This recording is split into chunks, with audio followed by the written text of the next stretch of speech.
বর্তমান সময়ে ফ্রিল্যান্সিং মানেই হয়ে গেছে লাখ লাখ কোটি কোটি ডলার। কিন্তু আমি যদি 2024-এর ফ্রিল্যান্সিংয়ের আপনাকে একটা পরিসংখ্যান বলি, তাহলে আপনি জাস্ট মাথায় হাত দিবেন। 2022-23 সালে যেখানে বাংলাদেশের ফ্রিল্যান্সিংয়ের র্যাঙ্কিং ছিল টপ 10-এ, 2024-এ এসে মাত্র এক বছরের ব্যবধানে এটা চলে গেছে 29তম পজিশনে। কি এমন হলো মাঝখানের এক বছরে যে কারণে ফ্রিল্যান্সিং বাংলাদেশে এখন ধ্বংসের মুখে? কেনই বা বাংলাদেশের ফ্রিল্যান্সাররা পিছিয়ে যাচ্ছে? আর ফ্রিল্যান্সিং করে কি আদৌ লাখ লাখ কোটি টাকা ইনকাম করা সম্ভব কিনা, এবং এই ব্যর্থতা কাটিয়ে কিভাবে একজন সফল ফ্রিল্যান্সার হওয়া যায়, এই সকল বিষয় নিয়েই আমাদের আজকের এই ভিডিও। শুরুতেই আসি, বাংলাদেশ কেন র্যাঙ্কিং হারাচ্ছে, কেন চলে যাচ্ছে দিন দিন ডাউনফলে। পরিসংখ্যান মতে এটার অন্যতম একটা কারণ হচ্ছে বর্তমান সময়ে artificial intelligence, machine learning, deep learning, data সায়েন্সের মতো যে ক্রিয়েটিভ ওয়ার্কগুলো আছে, এই ক্রিয়েটিভ ওয়ার্কগুলো আমাদের যে ব্যাকডেটেড কাজ আছে বা ইজি যে কাজগুলো আছে এগুলোকে রিপ্লেস করে দিচ্ছে। আর যেহেতু বাংলাদেশের অধিকাংশ ফ্রিল্যান্সাররাই সহজে টাকা ইনকাম করতে চায়, ইজি কাজ করতে চায়, যেমন মাইক্রোসফট ওয়ার্ড, এক্সেলে ডাটা এন্ট্রি করা, এসইও করা, এই সহজ কাজগুলোকে বেশ কয়েক বছর ধরে বাংলাদেশে খুবই পরিচিত ছিল এবং এটা কাজও করেছে। কিন্তু 2024-এ এসে যখনই আর্টিফিশিয়াল ইন্টেলিজেন্সের ধাক্কা লাগা শুরু করছে, তখন থেকেই কিন্তু এই ব্যাকডেটেড ইজি ওয়ার্কগুলোকে এআই দ্বারা রিপ্লেস করা হচ্ছে। আর যেহেতু এটা রিপ্লেস করা হচ্ছে, বাংলাদেশের কাজের চাহিদা কমতেছে, র্যাঙ্কিংটা হারাচ্ছে।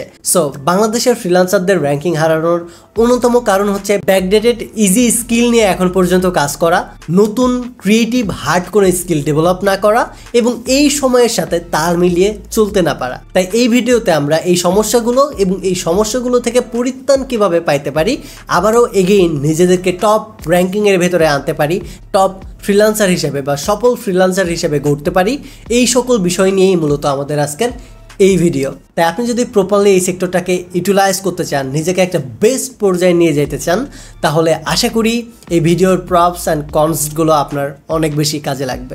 শুরুতে আমরা কথা বলি বাংলাদেশি ফ্রিল্যান্সাররা কি প্রবলেম ফেস করছে, এরপরে আমরা এটার সমাধান সম্পর্কে কথা বলবো। নাম্বার 1 প্রবলেম হচ্ছে skill gap and quality of work. আমাদের এত ফ্রিল্যান্সার রয়েছে যাদের অ্যাডভান্স স্কিল কিন্তু নেই। তারা একটু শেখা শুরু করে শেখার পরে সাথে মার্কেট প্লেসে চলে আসে। কোনো একটা স্কিল আপনি প্রপারলি না শিখে অ্যাডভান্স লেভেল পর্যন্ত না লার্নিং করে যদি মার্কেট প্লেসে নামেন, তাহলে আপনি যে কাজগুলো করবেন, আপনার ক্লায়েন্টের যে কাজগুলো করবেন, তার ভিতরে কিন্তু প্রফেশনালিজম আসবে না এবং আপনি ঠিকমতো সেই কাজটাকে কমপ্লিট করতে পারবেন না। এখানে একটা গ্যাপ থেকে যাবে।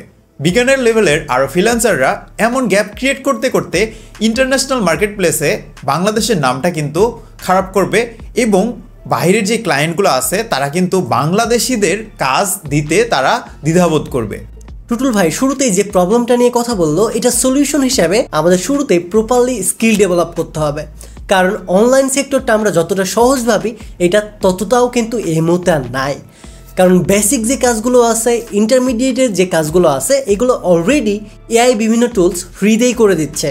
সো এটার জন্য আমাদের এমন কোনো স্কিল এই মুহূর্তে চুজ করতে হবে যেটা এআই রিপ্লেস করতে পারবে না, যেটার ভিতরে ক্রিয়েটিভিটি আছে, যেটা করে আপনি নিজেকে একজন প্যাশনেট দাবি করতে পারবেন এবং কাজের প্রতি আপনার ভালোবাসা থাকবে, ডেডিকেশন থাকবে। এমন একটা কাজ চুজ করতে হবে এবং এই কাজটাকে প্রপারলি ইউটিলাইজ করে স্কিলটা ডেভেলপ করে এই গ্যাপটা যদি আমরা ফিল আপ করতে পারি এবং আমরা গুড কোয়ালিটি অফ ওয়ার্ক প্রতিনিয়ত যদি প্রোভাইড করতে থাকি, তাহলে কিন্তু আমাদের এই সমস্যাটা ধীরে ধীরে চলে যাবে। এইটার মেইন পয়েন্ট হিসেবে আমরা একটা সাজেশনই দিতে পারি, এটা হচ্ছে প্রপারলি স্কিল ডেভেলপমেন্ট এবং এই স্কিলটা হতে হবে ক্রিয়েটিভ। এই যেমন আপনি ডাটা সায়েন্স শিখতে পারেন, মেশিন লার্নিং শিখতে পারেন, ভিডিও এডিটিং অ্যান্ড ভিএফএক্স শিখতে পারেন, ওয়েব ডেভেলপমেন্ট শিখতে পারেন, ডিপ লার্নিং বা মেশিন লার্নিং নিয়ে কাজ করতে পারেন, ইথিক্যাল হ্যাকিং নিয়ে কাজ করতে পারেন। যেই কাজে প্রতিনিয়ত ভিন্নতা আসে, ক্লায়েন্টের রিকোয়ারমেন্ট বোঝার একটা ব্যাপার আছে, সেই সাথে নিজের ক্রিয়েটিভিটি, মানুষ হিসেবে যে ক্রিয়েটিভিটিটা আছে এটা আমরা টাচ করতে পারবো, তখনই কিন্তু আমরা এই গ্যাপটা থেকে পরিত্রাণ করতে পারবো। সো এটার জন্য আমাদের প্রপার একটা স্কিল ডেভেলপ করতে হবে। সো যখন স্কিল ডেভেলপমেন্টের কথা আসে, শুরুতেই কিন্তু আমাদের প্রোগ্রামিং বা কোডিং রিলেটেড জিনিসই আসে। এনিওয়ে, আপনি যদি ওয়েব ডেভেলপমেন্ট শিখতে চান, বিশেষ করে ফ্রন্ট এন্ড ডেভেলপমেন্ট শিখতে চান, আপনার জন্য খুব সুন্দর একটা অফার আছে। আমরা গত 4 বছর ধরে ফ্রিতে ওয়েব ডেভেলপমেন্ট বিষয়ে আপনাদেরকে ট্রেন করে এসেছি, যেটা আপনারা আমাদের চ্যানেলে গিয়ে দেখতে পাবেন। সো আমাদের এই স্কিলের উপর ভিত্তি করে আমরা একটা পেইড কোর্স লঞ্চ করেছি, যেটার নাম হচ্ছে journey of front end web development.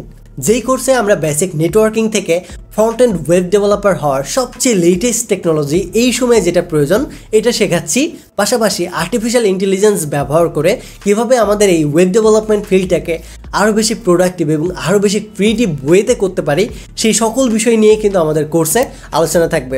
Basic networking থেকে শুরু করে কিন্তু আমরা ফ্রন্ট এন্ড ডেভেলপমেন্টের সব কিছুই কভার করব, সেই সাথে ফ্রিল্যান্সিং এবং জব প্লেসমেন্টের গাইড থাকবে এবং সাথে প্রতিদিন 16 ঘন্টা সাপোর্ট টিম কিন্তু থাকতেইছে। আমাদের কোর্স সম্পর্কে বিস্তারিত জানতে ভিজিট করুন অফিসিয়াল ওয়েবসাইটে, লিঙ্ক কমেন্ট বক্স এবং ডিসক্রিপশনে দেওয়া থাকবে। আমাদের সেকেন্ড যে প্রবলেমটা সেটা হচ্ছে ল্যাঙ্গুয়েজ অ্যান্ড কমিউনিকেশন ব্যারিয়ার। যেহেতু আমাদের ইন্টারন্যাশনাল মার্কেট প্লেসে কাজ করতে হয়, আমাদের যে ক্লায়েন্টগুলো রয়েছে সেগুলো তো আমাদের দেশি ক্লায়েন্ট হবে না, তাই না? ইন্টারন্যাশনাল ক্লায়েন্টই হবে। আমরা যদি তাদের সাথে প্রপার কমিউনিকেশন নাই করতে পারি তাহলে আমাদের কাজ পাওয়ার সম্ভাবনা কিন্তু আরও অনেক কমে যাচ্ছে। শুধুমাত্র একটা হার্ড স্কিলের উপর এক্সপার্ট হলেই চলবে না, সেই হার্ড স্কিলটা বিক্রি করতে জানতে হবে। আমি যদি একটা হার্ড স্কিলের উপর পারদর্শী হই এবং আমার কমিউনিকেশন গ্যাপ থাকে, আমি যদি এটা আমার ক্লায়েন্টের কাছে আমার বেস্টটা নাই দিতে পারি, আমি যদি তাকে বুঝাইতে নাই পারি যে আমি কী জন্য এই কাজটার প্রতি বেস্ট, তাহলে তো আর হইল না।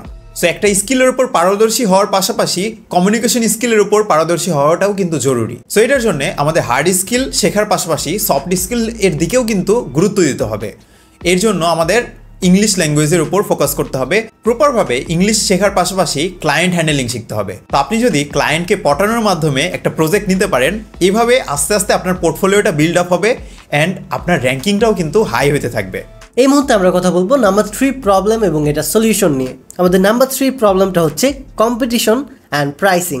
আমাদের যে প্রবলেমটা এটা হচ্ছে অলরেডি যারা বাংলাদেশ থেকে সাকসেস বা ওয়ার্ল্ড ওয়াইড যারা সাকসেস ফ্রিল্যান্সার তারা অধিকাংশই হাই প্রাইস রাখে এবং সেই সাথে তাদেরকেই অধিকাংশ বায়াররা অর্ডার করে, যেহেতু তারা অলরেডি ট্রাস্টেড এবং সেই সাথে অসংখ্য রিভিউস, অসংখ্য কাজের এক্সপিরিয়েন্স আছে।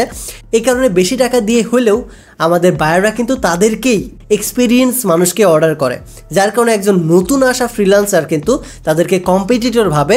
এই কম্পিটিশনে টিকে থাকতে না পারার কারণে কিন্তু একটা সময় ছেড়ে দেয়। সো এই জায়গাতে যদি আপনি ওভারকাম করতে চান তাহলে কাউকে কম্পিটিটর হিসেবে না ধরে এটা সলিউশন হিসেবে নিজেকে আরও স্ট্রংভাবে বিল্ড করুন এবং তারা যে সার্ভিসটা প্রোভাইড করতেছে সেম সার্ভিসটা আপনি কম্পিট করে একদম কম প্রাইসে না দিয়ে তাদের মতো রাখার চেষ্টা করুন এবং তাদের মতো করে কয়েকটা প্রজেক্ট কমপ্লিট যদি আপনি করতে পারেন তাহলে কিন্তু আপনি এই গ্যাপটা ফিল্ড আপ করতে পারবেন।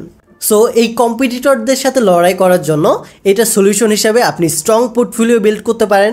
আপনি দরকার হয় একটু লো প্রাইসে কাজ করে দিয়ে পজিটিভ রিভিউ গেইন করে নিতে পারেন এবং এরপরে আস্তে আস্তে আপনি হায়ার রেটের দিকে যেতে পারেন এবং স্পেসিফিক একটা নিশ বা স্পেসিফিক একটা এরিয়া যদি আপনি সিলেক্ট করেন তাহলে সেই সেক্টরে কিন্তু আপনার কম্পিটিশনটাও কমে যাবে। সো এটার জন্য অবশ্যই কম্পিটিশনের দিকে আমরা না তাকিয়ে আমরা যদি কম্পিটিটরের পাশাপাশি নিজেদেরকে বিল্ড আপ করতে পারি স্ট্রংভাবে, তাহলে আমাদের যারা কম্পিটিটর আছে তারা কিন্তু আমাদের জন্য আর হুমকি হবে না, তাদের পাশাপাশি আমরাও সফলতার সাথে কাজ করতে পারবো। এটার জন্য আমাদের স্কিলটা ডেভেলপ করতে হবে ঠিকভাবে, পোর্টফোলিওটা স্ট্রং রাখতে হবে এবং পজিটিভ রিভিউজ থাকতে হবে, যেটা আমরা ছোট ছোট কাজের মাধ্যমে গেইন করব। বাংলাদেশি হিসেবে আমাদের কিন্তু অসংখ্য প্রবলেম আছে প্রফেশনালিজমে। আমরা নির্দিষ্ট ডেডলাইনে প্রজেক্টটা হ্যান্ড ওভার করতে পারি না, কমিউনিকেশন স্কিল খারাপ হয়ে থাকে এবং সেই সাথে এক্সপিরিয়েন্সের যে একটা গ্যাপ, এই গ্যাপের কারণে আমাদের কিন্তু যে প্রফেশনালিজমটা আছে ওইটা কিন্তু কমে যাচ্ছে। এবং যখন আপনি বাংলাদেশ থেকে কাজ করতেছেন তখন কিন্তু আপনি আলটিমেটলি বাংলাদেশকে রিপ্রেজেন্ট করতেছেন। সো এইভাবে যখন কম এক্সপিরিয়েন্সের মানুষজন ফ্রিল্যান্সিং সাইডে আসবে তখন কিন্তু একটা ল্যাকিং সৃষ্টি হবে। তখন এই প্রফেশনালিজমের সমস্যাটার কারণে বাংলাদেশি এক্সপার্টদেরও কিন্তু কাজ দিতে হেজিটেট ফিল করবে ইন্টারন্যাশনাল ক্লায়েন্টরা।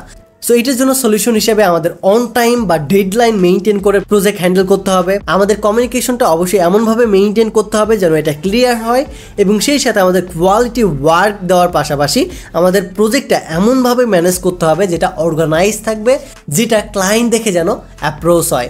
তাহলে কিন্তু আমরা এই যে 4 নম্বরের যে গ্যাপটা আছে এই গ্যাপটা থেকেও কিন্তু আমরা ধীরে ধীরে নিজেদেরকে ওভারকাম করতে পারবো। আমাদের 5 নম্বর প্রবলেমটা হচ্ছে marketing or branding and work life balance. আমি যেই স্কিলসের উপরে এক্সপার্ট সেইটা যদি আমি শো অফ নাই করি, মানুষ যদি সেটা নাই দেখে, তাহলে কিভাবে জানবে যে আমি এই জিনিসটাই পারদর্শী, আমি এই জিনিসটা ভালো পারি?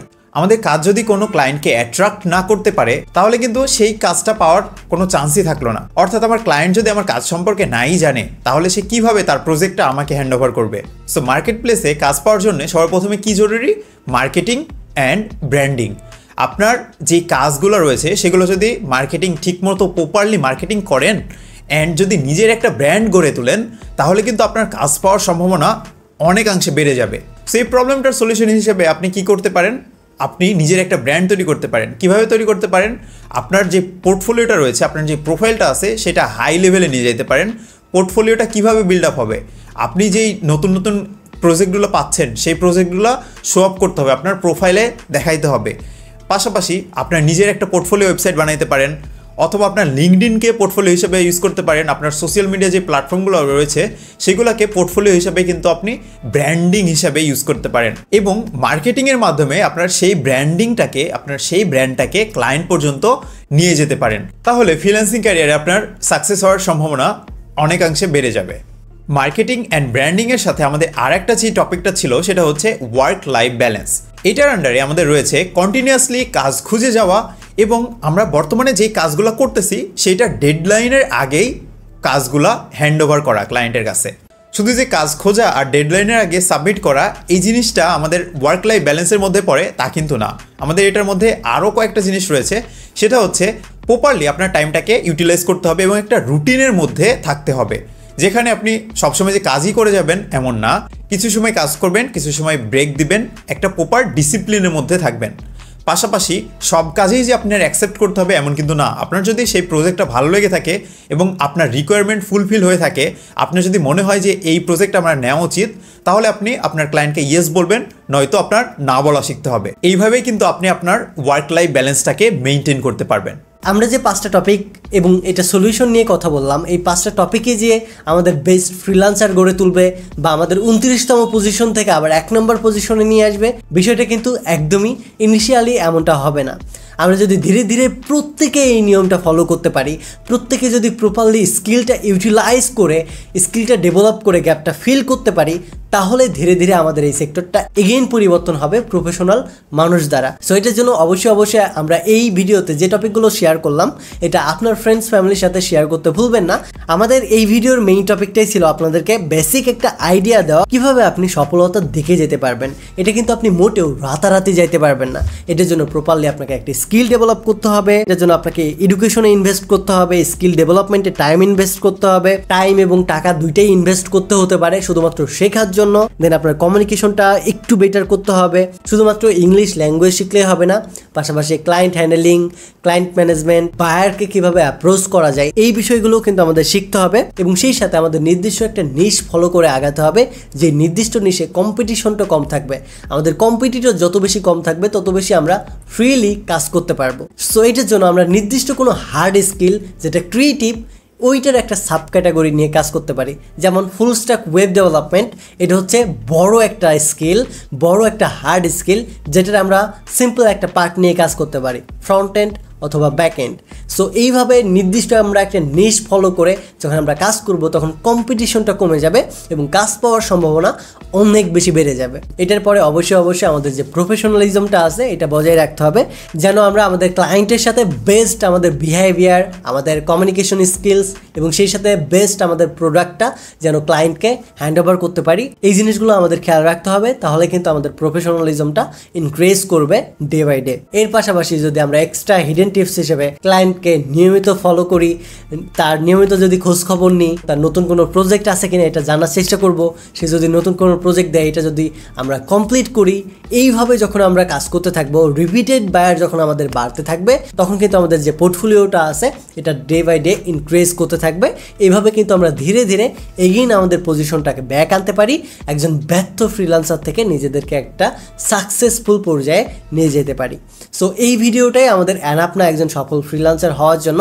এখানে আরও অনেক অ্যাডভান্স বিষয় আছে যে জিনিসগুলো আমাদেরকে ধীরে ধীরে ইউটিলাইজ করতে হবে, যেটা আমরা নির্দিষ্ট একটা রুলসের ভেতরে, গাইডলাইনের ভেতরে ভিতরে না ঢুকে শিখতে পারবো না। সো এটার জন্য আপনাকে এমন একটা মাধ্যম চুজ করতে হবে যেখানে আপনি প্রপারলি একটা স্কিল ডেভেলপ করতে পারবেন, যেখান থেকে আপনি ফ্রিল্যান্সিং এবং মার্কেট প্লেস সম্পর্কে প্রপারলি রিসার্চ সম্পর্কে জানতে পারবেন, এবং সেই সাথে বেস্ট রিসোর্সেস, বেস্ট স্কিলস নিয়ে যখন আপনি স্কিলড আপ হয়ে বের হতে পারবেন, তাহলে কিন্তু আপনি ধীরে ধীরে নিজেকে একটু বেটার পর্যায়ে নিয়ে যেতে পারবেন। সো এই ভিডিওটা এই পর্যন্তই থাকবে, দেখা হচ্ছে নেক্সট ভিডিওতে। Have fun, take a risk.